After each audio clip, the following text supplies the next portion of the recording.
All right.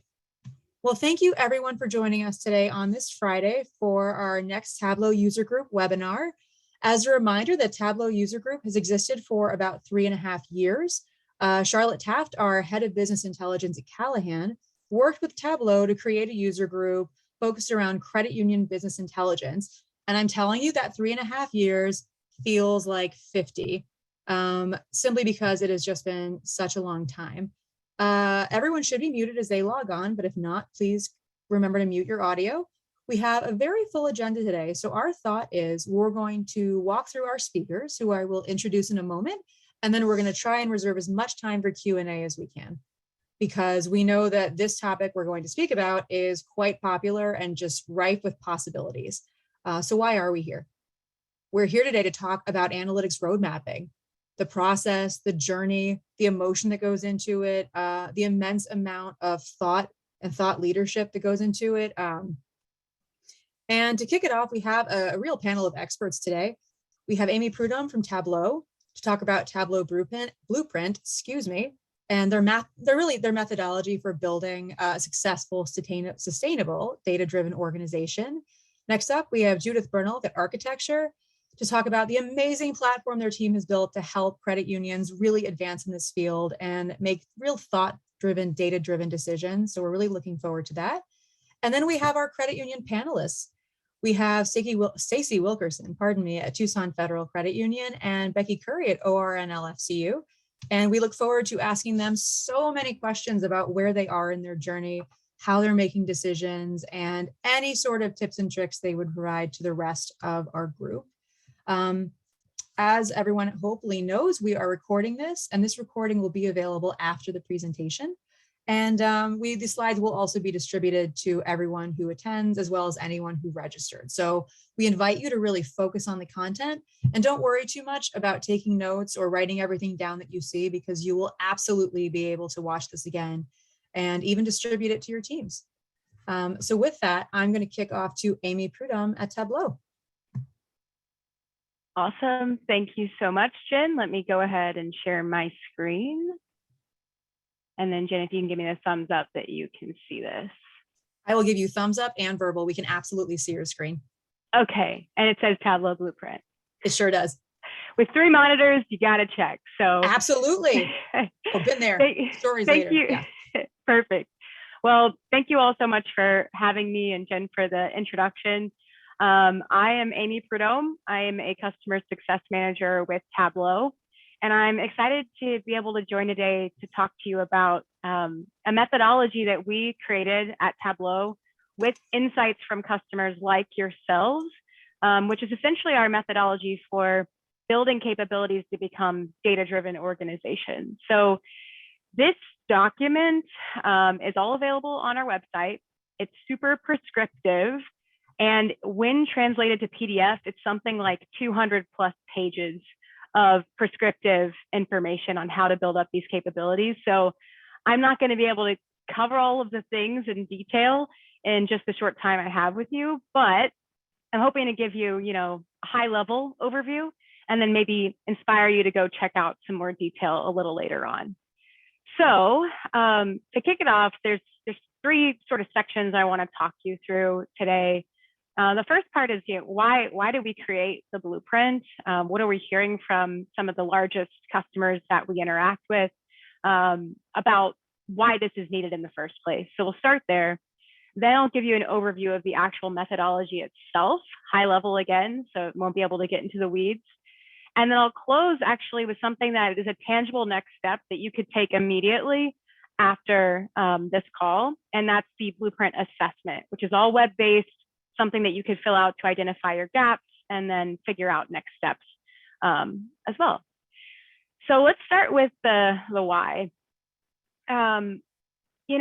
When we interview, I work with some of Tableau's largest enterprise customers, and when I talk to them or my peers talk to our customers, it's very clear that executives have this mandate for creating data-driven cultures within their organization. So this stat on the left shouldn't really surprise anybody.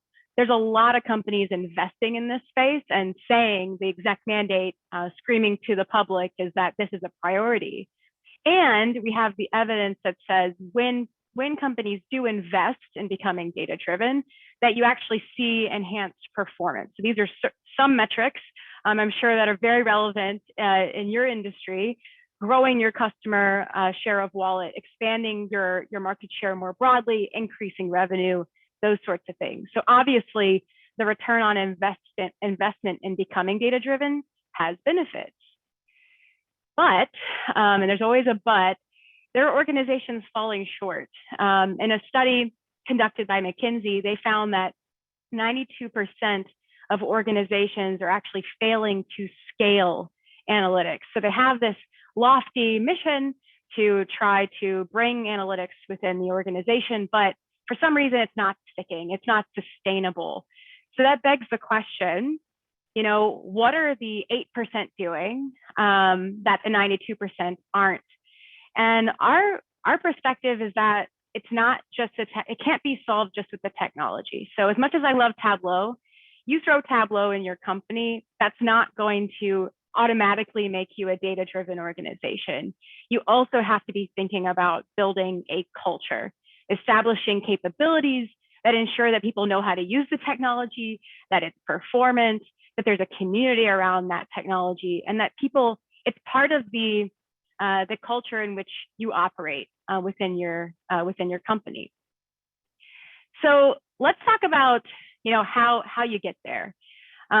We decided to develop the Tableau Blueprint, as I mentioned before, in reaction to that big pain point that execs were saying this is an important thing and that they wanted to happen, but scaling was an issue. So the blueprint itself is, in a nutshell, our methodology for capabilities that you can build within your organizations to become data-driven. And what I'm going to do over the next couple of slides is just walk you through high level what to expect in this architecture to give you an idea. And as I do that, I hope that you think in your head, that's an area that my company that does really well, or that's an area that my company may have a gap in. I want to go dig in there, because everything that's available on our website, as well as the assessment that I'll get to at the end, ties to this framework. So just keep that in mind as we walk through it. Okay, let's start with the strategy. Now, the Tableau Blueprint framework, it's intended to be evergreen. And there are certain things that I would say, you know, it doesn't matter what order you do them in. The only exception is the analytics strategy. If you don't have a clear, transparent strategy, best practice, I think, is one that's informed both by IT and the business, then everything else that you do to execute won't really matter because you don't have a clear goal that you're marching towards. So developing an analytics strategy, and then more importantly, determining how within the organization you're going to execute that, what human resources, what processes will you have in place, basically the operating model to enable the strategy is really critical. So first things first, before you start to go, you know, create your own internal Tableau user group, for example, think about how that ties to the overarching goals of what you're trying to do within your company to become data-driven. Once you've developed the analytics strategy, another section of the blueprint up here in this higher level swim lane is the agility track. So this for me is, if there's any server administrators or site administrators on the call, this will probably resonate with you. Essentially, this is deploying, monitoring, and maintaining your Tableau server environment or your any analytics stack that you have within your company. The best analogy I like to give here is, you know, imagine if you went to a website that maybe you shop on often, like at Amazon, and you got a spinning wheel when you tried to add something to your cart. What's the likelihood of you possibly churning and never using that website again? It probably could be high. So if you're not focused on initially deploying at the right size for your company and what the demand is, and then maintaining and adding resources and planning for high availability technically, then you're gonna run into performance issues that trickle down to your actual end users. And again, if they have a poor experience, they may not want to continue to engage. So agility is really about making sure you have a stable environment that can grow with the demand of your organization. The next level within the blueprint is the proficiency track or swim lane. So this is all about education. And for me, I think the main takeaway here is not everyone within your company wants to be educated the same way. So if you can find ways to personalize based on role, don't only train up your power users who are creating dashboards, transforming data, and then surfacing them to the end users. Also train the end users, also train the executives demanding dashboards from your end users that are creating them, and think about how to make that personalized and flexible based on the way people want to learn. Don't assume that they'll just get the technology because it's awesome and they can figure it out as they go. You need to have processes in place to actually enable them to be successful. And then this third swim lane here is community. So this Tableau user group we're having right now, which cuts across multiple customers, you could have the same internal Tableau user group within your own company. That's an example of leveraging the community within your own organization.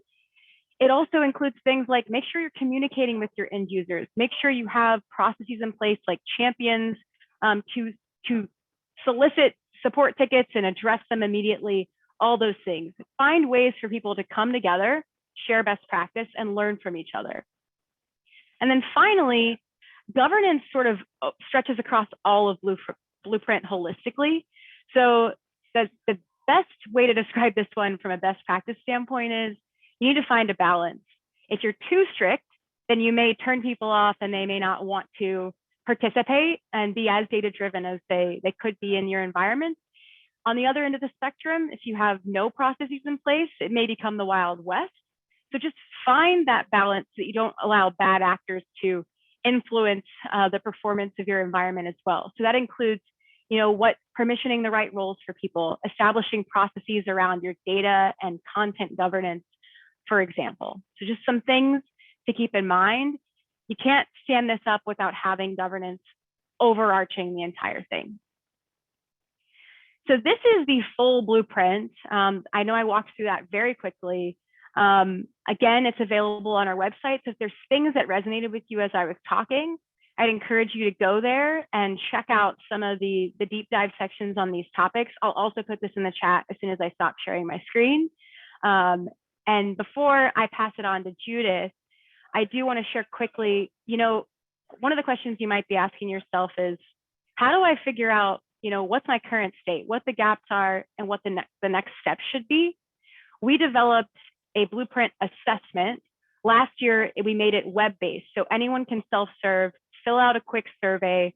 It's personalized based on your role within the company, and you'll get immediate responses within the web about recommendations based on how you responded to the survey, all which map back to the assessment itself. So I encourage you, in addition to maybe doing some reading, not necessarily light reading by any means, but do some reading on Blueprint. And then the next step, go ahead and assess and figure out what those gaps are. Talk to your teams about closing those gaps. And I promise you, an investment in these capabilities will go a long way.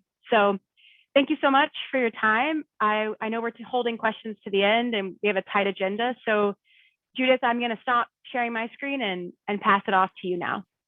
Awesome. Thanks so much, Amy. That was great. All right, we're going to start off with a quick poll just to kind of break the ice, put a little break in the data talk for a moment, although it is poll, so it does use data. I'm going to go share my screen.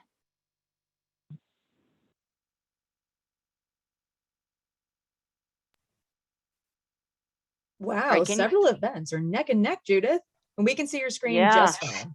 Okay, perfect. All right, so I'm happy to report that snowboarding is the top, it looks like it went to the next slide, is the top rated category there.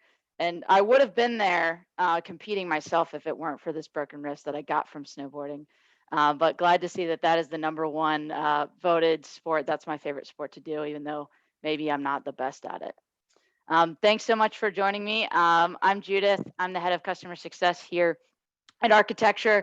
I actually came from Tableau, so huge Tableau fangirl myself. And today I'm going to be talking about how to specifically customize that amazing blueprint that Amy went through for your credit union, developing your analytics strategy based off of KPIs that are common across many credit unions, going through the different stages of the analytics journey, and then saving the best for last. I'm going to go through a few examples built into our product, Arkalytics, to show how you can kind of showcase those different areas of the data journey. So with that, you've seen the amazing content that Tableau has helped you build out for your Tableau deployment. And now is really the time to begin building. And there's some key questions to start thinking about.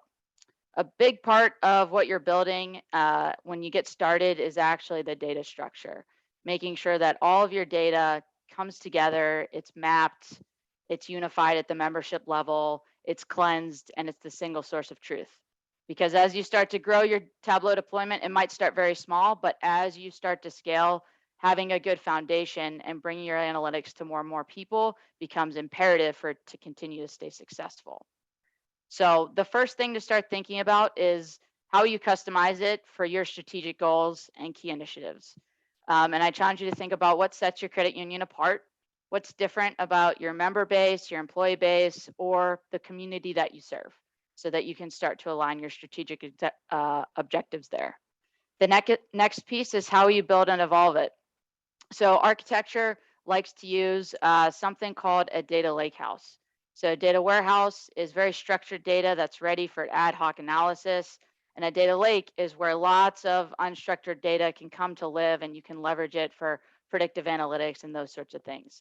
And so what a data lakehouse does is it takes the best of both worlds, allows you to bring in unstructured data, historical information, but also bring together structured information for that ad hoc analytics. So really start to think about that agility piece that Amy was speaking to on how you want to set up the back end of your analytics system. The next piece is how you maintain it. So again, education here is extremely important. I know a lot of folks on this call might have really good proficiency in Tableau and visualization, but you'll also want to establish champions internally, specifically at department head level, so you can go to market faster with their experience. And then as well as, bring in partners, other technologies, other platform, so that you can go to market faster, more robustly, and then your team can focus more on, their competencies and their core skills. And then finally, how you initially measure ROI. It needs to be core to your process, always working together with your executive sponsors, and always tying back the work that your analytics team is doing to quarterly, yearly, and longer term KPIs. Let's dive into that a little bit more and talk about how analytics strategy can be an enabler to business strategy. So immediately, you have to measure your success against core objectives.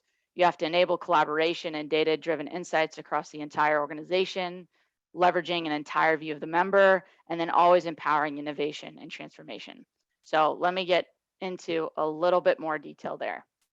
It's very easy to get caught up in the day-to-day requests, reports, and new dashboards. And so hopefully during this time, we can think about how what your analytics team is doing is how it's affecting your organizational level goals, and see if your team is aligned to these. I was recently speaking with someone at a credit union, and at their previous role, they did an experiment where they stopped sending out their monthly reports. They stopped sending out their weekly reports, and they just wanted to see who would reach out. What would happen if they stopped sending those things out? And they were actually surprised with the amount of people that did not notice that they weren't getting those reports that they had always been asked for. So I think it's important here to ensure that the content that you're pushing out is valuable, contributing to business strategy, and that you're focusing your time on the metrics that truly matter to the business. So that looks like focusing from being data focused, let me get that report, to being outcomes driven. If your data isn't aligned to decision making, it might be interesting, but it won't be helpful, and in the end, it won't achieve results. So start to think about what key performance indicators your credit union has set out for the beginning of the year, probably last month. Is it around reducing the cost of preparing data, reducing the cost of regulatory reporting, those sorts of things? Is it around generating more revenue, like growing your member base, increasing your member profitability, or advancing your member experience? And then finally, something that's really important is learning how to measure your community impact. It can be a great KPI to show your member base, and it can also be a great way to motivate your employees as well. So don't leave that off of your strategic priorities and things to measure with analytics. The next piece is enabling a collaboration across all of those different departments that you see on the screen, empowering decision makers all the way down to the tellers, and so that you know that you have an end user army of end users focusing on the same goals with similar metrics to track. And I think it's important here to realize the effect that that can even have on employee retention and experience. If everyone sees how their day-to-day actions are impacting the bottom line of the credit union, impacting the organization that they're working for, impacting the member base, impacting the community, that really brings purpose to the everyday, and can really help out when it comes to your overall employee experience. And purpose is absolutely important as we go through some of the great resignation pieces that we've been seeing right now. So it's big to give people really great insight into the impact that they're having in your organization. The next piece is about leveraging the unified view of the member. So that's where I want to talk a little bit about this data and technology piece right in the middle.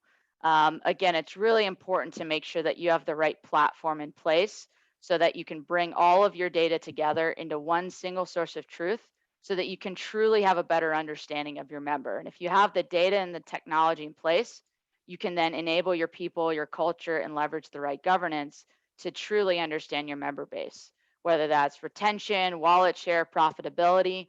Having that core agility technology framework in the center will enable you to truly serve them. And the following and the last step is empowering innovation and transformation. Business goals can change drastically, especially as technology evolves. So if you have the platform and you have the right technology behind it, if you have a new initiative like improving your online banking experience, you can bring your online banking data into the system and immediately start to evaluate that across all different departments. If you want to change your core system, which can be a very arduous process, you now at least have the business logic that's already defined to make that process a little bit easier as you go along the way. So what does this look like when we talk about driving ROI? We decided here at Arkatechture to use this Nucleus framework. Nucleus is a very well-respected company that does very hardcore ROI research across all industries. And lucky for us, they did a report on the different stages of data maturity, and they evaluated and established a return on each stage. So stage one is all about automating costs, capturing operational efficiencies through automating manual data prep and reporting tasks, really making sure that you're able to clean your data preparation at the source and get out Tableau subscriptions for all of those routine reports that people are asking for. You can expect to see 188% ROI on just getting reporting automation in place. The second piece is really enabling strategic decisions through strategic dashboards. So identifying and building strategic dashboards for decision makers, key performance indicators to understand how the business is performing against priorities. And your goal as the data gurus is to locate, create, and align data sources to support these metrics. In this stage, data sources will help provide a snapshot view at the leadership level, and they're updated on a regular basis so that leaders can define expectations on how a metric should perform. So if you don't already have some strategic dashboards in place for every single department, I encourage you to set up interviews with the core leaders at those departments and find a way to get a dashboard in front of them that gives them the information that they need, not too much, not too little, but just the right enough so that they have a way to kind of direct their day from there and track how they're doing on an organizational basis. And you can expect to see 389% ROI from getting out those strategic decisions and dashboards. The third step, let's amplify your impact. So having all functions at all levels enable everyone in the company to make data-driven decisions, democratizing data access across the organization to align operations with management's goals. What that looks like for you is unlocking those data assets in obviously a governed way, but giving people access, empowering everyone with the knowledge and tools that they need to leverage those assets, and then really encouraging action. when they look at that dashboard, what are the types of decisions that they're making now that they wouldn't have made if they didn't see that information? When you do that, you can really give the power to the people. And like I said, they can see the different ways that their day-to-day actions affect the credit union. And the last stage, which is the highest amount of ROI, is really taking the business to a new level with predictive analytics. Developing successful organizations are able to develop and combine predictive, prescriptive, and descriptive data to drive forward-looking insights. So not just what happened, but what is going to happen. For example, by bringing in AI recommendations and prescriptive next best actions to your frontline personnel to help them sense member needs. So every single stage is important. Every single stage brings ROI. So if you're right at the beginning, that's okay. If you're towards the end, that's awesome too. What I'd like to invite everyone to do right now is, Jen, if you could launch a poll, I'd love to see where everyone thinks their credit union is right now in these 4 stages.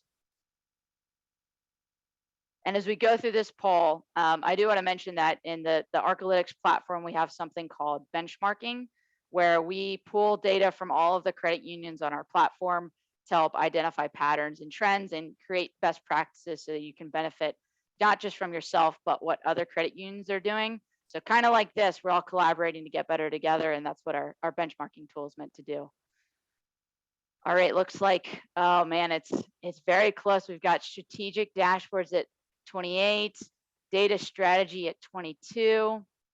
All right, so we're in the very, very beginning here, or towards, oh, we do have 20% at predictive analytics. So this is exciting. So those of you in strategic dashboards that are working to get those up and running, I encourage you to set up interviews. And for everyone else, I'll jump into some of the cool things that we have in our platform to kind of help you think about how to get to those other stages. All right, I'm going to share results. Everyone sees where everyone is on the call. All right, so the next part of this is the fun part. I'm going to jump through our platform. I'm going to talk about our data quality rules engine. So dirty data in is dirty data out. No one wants to use bad data. So I'm going to talk about how we try to track that in our platform. Then I'm going to show how we can enable those end users to make decisions on some of our workbenches. And then I'll walk through one of those strategic dashboards that we discussed.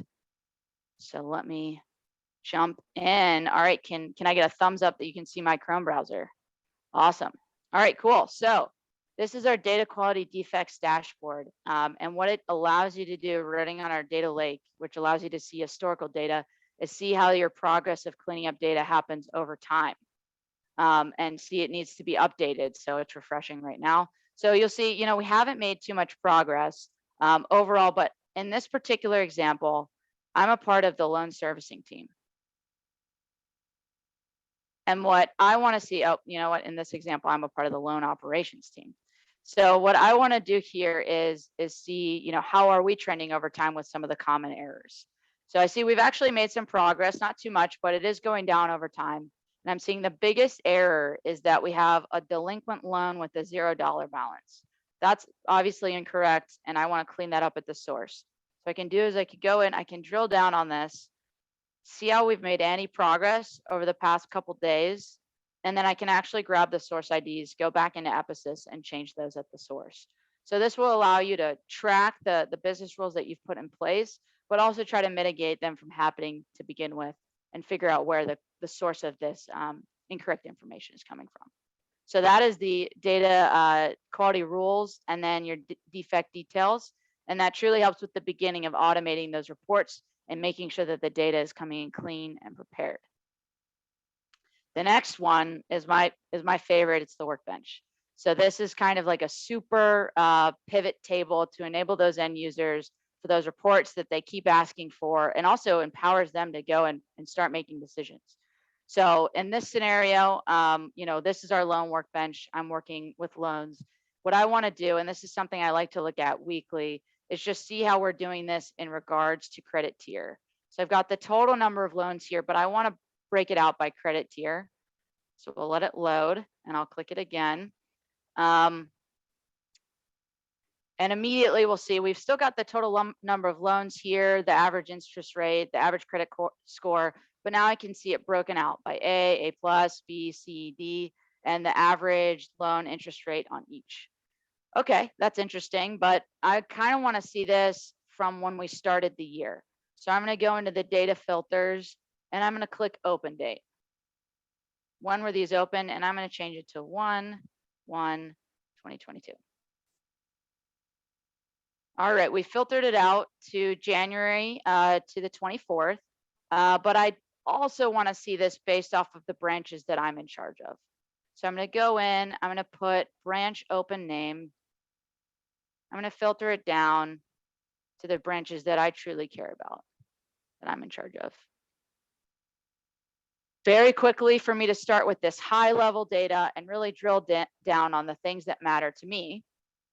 And now I see the information filtered down to the data that matters for my particular branches. Now say I want to get this weekly, monthly, I can go and hit the subscribe button. I can get this in my inbox. So that's not a manual task anyone needs to send to me. I can also go in and I can download the data. So if I want to take this, download the full data, understand what's behind these, I can go ahead and do that myself as well.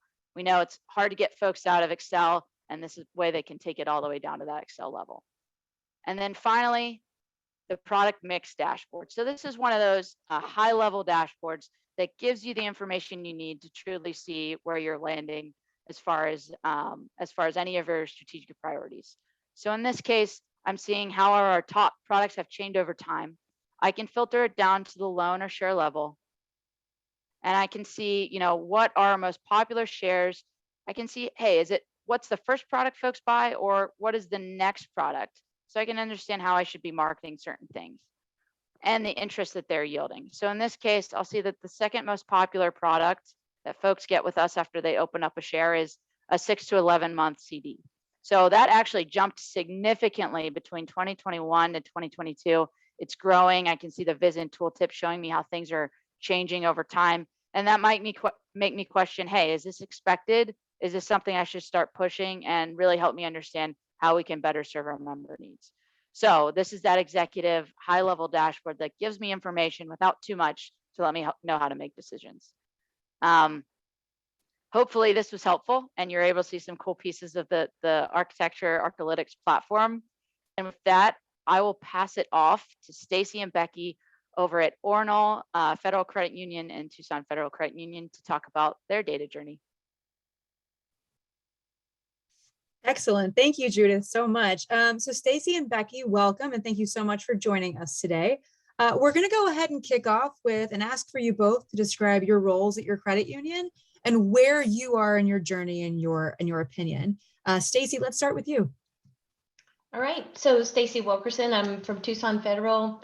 And essentially, we are in the beginning phases of our data journey. We actually just went live a couple weeks ago. And so, we started with 3 primary data sources. So we started with our core, we did online banking, and then in addition to that, we did our consumer lending platform. So we are, kind of getting into, now we've actually gone live, and now we're in the visualization kind of section of, understanding the dashboards, how do we want to go forward, and kind of putting together our strategic plan for releasing those to management. Thank you. It sounds like an exciting time. And Becky, how about you? Yes, so I am SVP of Data Intelligence at Ornall Federal Credit Union. So I've been here probably 17 years. Most of that time I spent in the finance area. We started our journey about 2019. We signed with Arkalytics in 2020. And I would like to say that, in the past 2 years, we've made pretty good progress in our data journey. I would think we have management that is doing some of the self-service. We have strategic dashboards. There's still, I feel like with every one we add, we think of 5 more that could be added. And so Arkalytics has really helped us with that. That's great to hear. Actually, Becky, I have a follow-up question for you. It sounds like, well, it's 2022. So you're a few years into your journey. If you could go back in time and congratulate yourself for one awesome decision, other than partnering with excellent vendors like Arkatechture, what would you congratulate yourself on for? Help me out. Wow. So I would have to say, because we didn't really have an analytics department, so we got the ability to kind of build that from the scratch.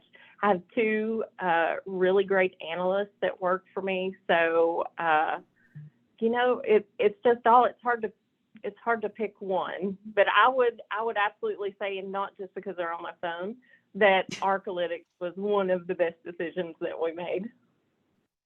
That's excellent. It's excellent. And Stacy, I know it sounds like you're farther along in your journey than you think, but thus far as you've gone, what would you congratulate you and yourself and your team for doing so far? What was a really big win for you?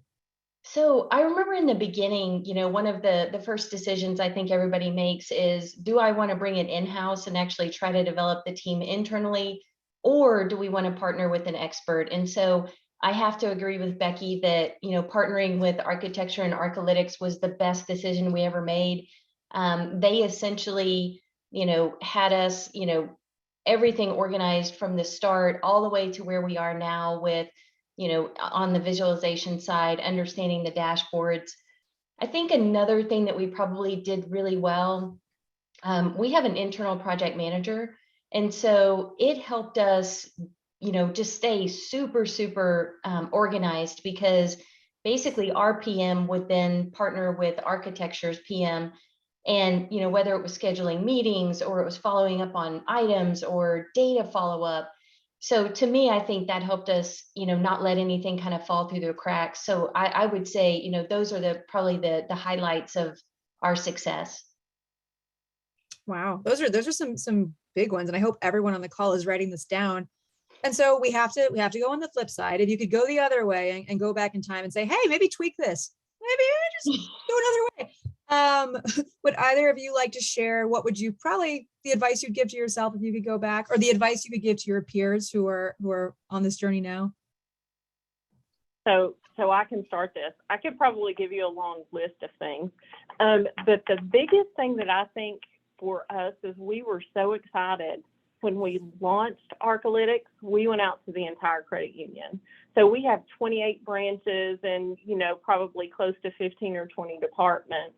And that was a lot. So if I could go back to the beginning, I would have probably strategically started with a couple of departments where we could have got the most lift in the beginning. And once we were done with those departments, move on to the next area. Because what we've done is, by doing it that way, we have this huge backlog of things that we're working on that Arkatechture is being very gracious in helping us out with. It's like the ideas keep coming in faster than we can get it out there. It's probably a luxury, but a really exhausting one. And Stacy, how about you? Anything you would tweak so far? Yes, standard answer for everybody. You kind of learn as you go. I think, for us, we kind of started the data journey, and everybody gets so excited because everybody wants data. But, we didn't really form a team thinking that, we could handle it internally. But I think the excitement from everybody, I wish that maybe we would have developed a team and maybe added an FTE, a dedicated FTE, because right now we're kind of trying to share the responsibilities. So going back, I would probably develop that team due to all the excitement, because the minute you release anything, all they want is more. I can see all the panelists nodding, and I'm certain everyone at their machines right now are nodding as well. Oh my goodness. Wonderful. So speaking of more, Becky, I know you actually had some dashboards you wanted to speak about on this call and maybe advise people on.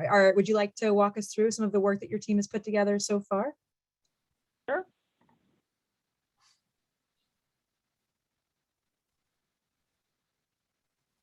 So can you see my screen? Absolutely. So to start out with, I think this is one of the dashboards that's probably given us, the biggest lift. This is our transaction heat map. So as you can see, the time frame is 1 month. And what this does is it takes by a 30-minute increment and tells us how many transactions are being completed within that 30-minute increment by the branch number. So you can easily filter this. You can select all branches. You can select one particular branch and see the foot traffic that's going into that branch to conduct transactions. One of the recent things that we just added was we've actually integrated a payroll file. So we can also see that for all of the Mondays in the month of January, for this branch, there's 1,864 transactions. Using all of that information together, we can come up with a metric that is transactions per hour worked in a branch. So it can help when branches are trying to schedule their employees for the week. You can see here that, you know, if they want to give someone a half day off or trying to do their scheduling, you know, they may have some availability on Wednesday, Thursday morning, maybe in the afternoon. So one of the things that we used this for was we wanted to look at Saturday hours. You know, everyone wonders, you know, do we really need to be open on a Saturday? Well, as you can see, this branch between Friday afternoon and Saturday morning, we need those Saturday hours to serve those members. So, so this has really helped out in that aspect. And then we have another one. So this is a very rough draft of this one. I don't even think Arkatechture has even seen this one. Craig's been working on this. So what we were asked to do is to look into NSF and courtesy overdraft fees. So we all know that's a very hot topic right now. And so what we decided to do, and back to what Judith was saying, is you kind of have to take a step back and say, okay, we were asked to do this on NSF and courtesy overdraft fees, but we could need something for any other fee. So we decided to build just a fee dashboard. So as you can see, I have this filtered down to our safe deposit box fee. And again, we can click on this and select any fee in our organization, including NSF, courtesy overdraft fees. We can see that we have 4,200 accounts in the organization that has received one of those fees in the past year.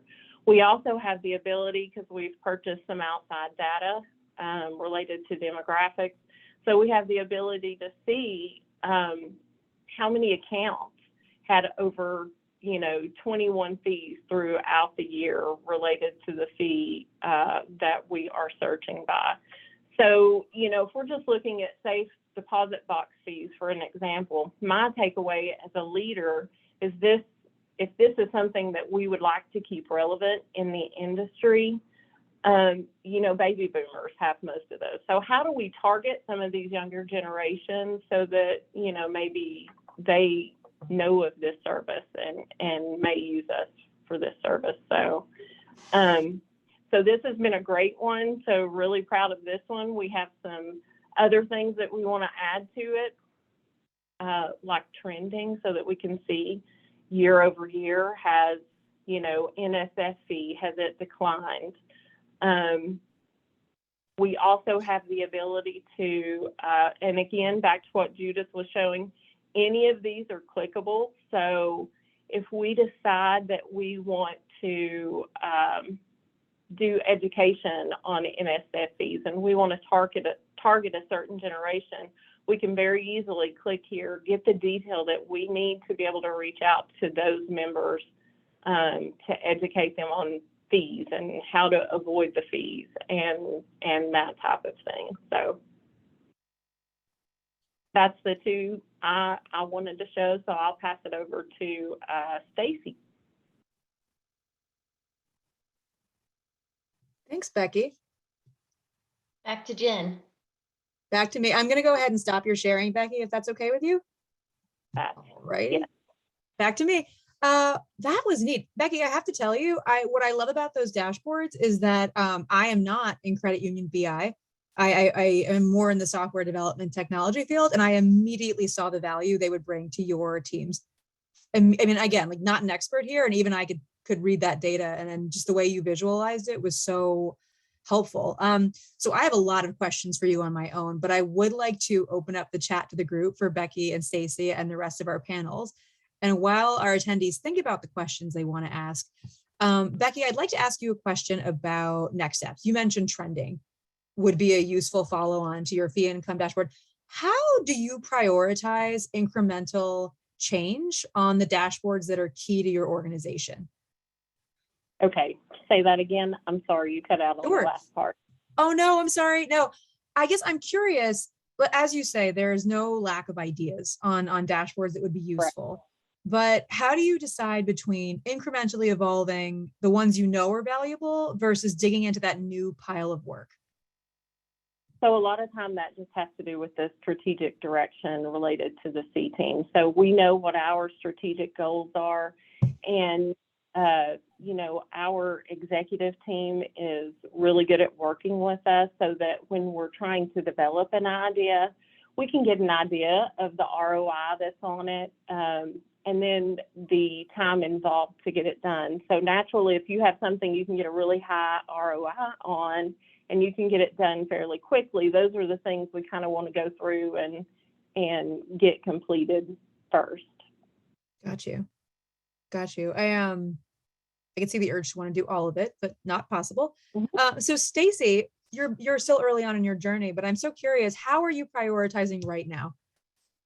Yeah, so we actually talked to Becky and she gave us some fantastic advice. And so just know that this is from, you know, I'm kind of leaning on Becky's experience here, but we decided that we would kind of release the dashboards in a phased approach. And so we're starting with 5 dashboards that, you know, we have identified as kind of a, you know, high value. And so we're in the process now of kind of vetting those 5, releasing them to management. We want to make sure that there's enough documentation that we're all speaking about, you know, the dashboards in the same way. So for example, if someone's saying an account versus a member, we just want to make sure that everybody has the same, you know, kind of speaking the same voice. And so we're going to work on those 5, release them to management, let them start kind of giving us feedback. And then we really isolated phase 2. And so we've already kind of started, you know, looking at what we're going to do in phase 2. And so that's kind of our approach, is more of a phased, releasing a little bit at a time, getting feedback, and then pushing a few more into production. Excellent. Thank you, Stacy. We actually have a question in the chat that's sort of a follow-up to what you're talking about. So question for Stacy and then the group. What does your development process look like? So it sounds like, do you prototype the view before building it out? Does there need to be some phase of approval before you really push it out to everyone? You know, do you have any best practices you'd share in that area? So I will tell you that is one thing that we are trying to be a little bit more thoughtful about, and that's the intake of the requests that are coming into the department, and also getting better at gathering requirements for requests. So we've actually, in the past couple of weeks, developed a data request intake form. So we have a list of things that we're going to go through, and we're going to talk to the business leader about that they would like on their dashboards. And ultimately, that helps us on the back end to make sure that we're understanding the goal of what they're wanting before we start the development process. So, and then we have 2 analysts in-house. We also utilize Arkatechture. So when you're a client of theirs, you have several analysts at your disposal. You know, they can help you work through projects. If you get stuck, they can help you out. So, so that's some things I think that are going to kind of be ongoing and developing here at the credit union. So.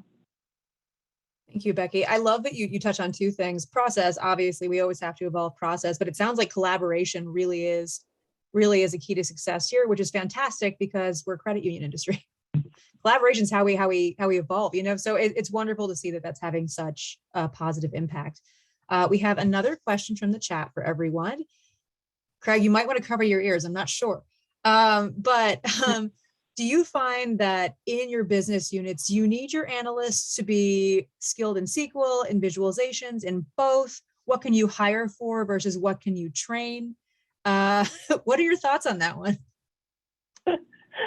So that's an interesting one. So we initially thought when we launched, you know, you automatically think that everyone's going to have the same level of knowledge that you do, and they're going to be able to do it as quickly, and they can work through some of the self-service dashboards. What we've tried to do is we've tried to identify the technical people within the areas, and it may not be the leader. It may be a specialist of some sort or someone that's been at the credit union a while. So we've identified those, and we actually, they're our data stewards. So if we ever need any information, they're the go-to within the department. We get them together on a quarterly basis, and we kind of talk through data quality and what they're doing and what they're working on. So I find that really helps because it kind of keeps them engaged and keeps them in the system.